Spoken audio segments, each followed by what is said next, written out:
રાજુલા શહેરમાં સમસ્ત મુસ્લિમ સમાજ દ્વારા ગાય માતાને રાષ્ટ્રમાતાનો દરજ્જો આપવા પ્રાંત અધિકારીને આવેદનપત્ર પાઠવ્યું. પ્રાંત કચેરી ખાતે મોટી સંખ્યામાં મુસ્લિમ સમાજ આગેવાનો આવેદનપત્ર આપવા એકઠા થયા હતા. સમસ્ત મુસ્લિમ સમાજ રાજુલા દ્વારા પ્રાંત અધિકારીને આવેદનપત્ર આપી રજૂઆત કરાઈ. ગાય માતા રાષ્ટ્રમાતાનો દરજ્જો આપવા રાજુલા મુસ્લિમ સમાજે કરી માંગ.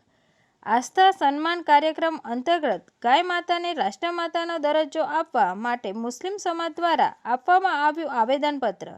ગાય એ માત્ર પશુ નથી, આસ્થા, શ્રદ્ધા અને સાંસ્કૃતિકનું પ્રતીક છે. તંત્રી મહેબૂબ રફાઈ સાથે રિપોર્ટર સમીર ગાહા, તપસ્વી ગુજરાત ન્યૂઝ, મહુવા.